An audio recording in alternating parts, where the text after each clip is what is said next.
আমি আছি ঈশ্বরদীর তিনকোনা পুকুরের পারে ভাই। অনেকদিন ঈশ্বরদীর ভিডিও বানানো হয় নাই, আজকে চলে এসেছি ঈশ্বরদীর তিনকোনা পুকুরে।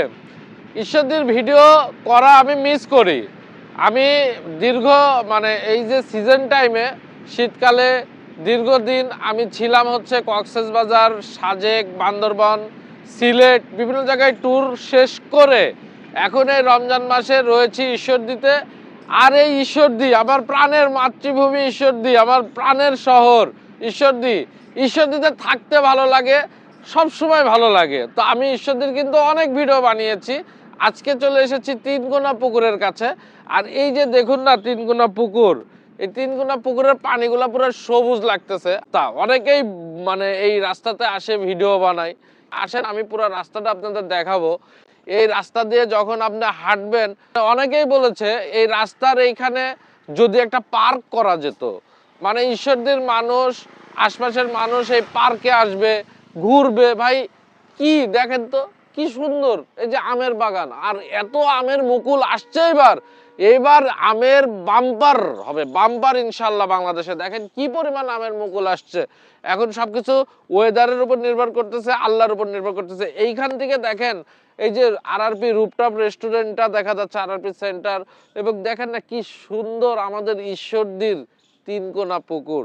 তো বড় ভাইয়েরা, বোনেরা, যারা যেখানেই থাকেন না কেন, এই ঈশ্বরদীর তিনকোনা পুকুরের যে ভিউ, যে রাস্তার ভিউ, যে সুন্দর লাগতেছে আপনারা দেখতে পাচ্ছেন। এখান থেকে মিনিমাম 1-2 কিলোমিটার হাঁটাহাঁটি করতে পারবেন।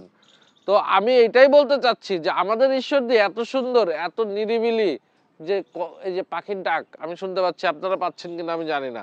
তো রমজান মাস চলতেছে, আমাদের ঈশ্বরদীতে অনেক বিজি, এই রেলগেট পার হয়ে এখানে আসাটাও একটু দুঃসাধ্য। তো আমি সবাইকে রমজান মাসে সাধুবাদ জানাই। এবং তিনকোনা পুকুরের এইখান থেকে দেখেন কত বড় একটা পুকুর। এই পুকুরে আসলে সাঁতার কাটা অনেকটা দিঘির মতো, মিনিমাম 20-30 বিঘা। আমি জানি না, কেউ জানলে কমেন্টে জানাবেন এটা কত বিঘার পুকুর। অনেক বড়।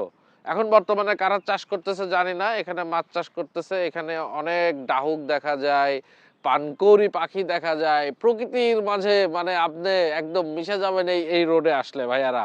এখানে আসলে ভালো লাগবে, আপনার খারাপ লাগবে না। আমাদের ঈশ্বরদী সব জায়গায় ভালো, সব কিছু ভালো লাগবে আপনার। আমাদের ঈশ্বরদীর এই প্লেসটাতে আসতে হলে রেলগেট থেকে একটা রিক্সা নিয়ে আসবেন ভাই। একটা রিক্সা নিয়ে এসে এখানে থাকবেন, ঘুরবেন, হাঁটাহাঁটি করবেন, বা যাদের বাইক আছে বাইক নিয়ে আসতে পারবেন। অনেকেই মনে করতে পারেন যে হয়তো আমি একটু ঈশ্বরদী নিয়ে বেশি বলি। বলবো না কেন ভাই, এটা তো আমার মাতৃভূমি, আমার তো জন্মভূমি। আমি ঈশ্বরদী নিয়ে বলবো না কেন? আমার অনেক ভিডিও আছে ঈশ্বরদীর। আপনারা এখানে আসলে ভালো লাগবে, আপনাদের আমন্ত্রণ জানাচ্ছি।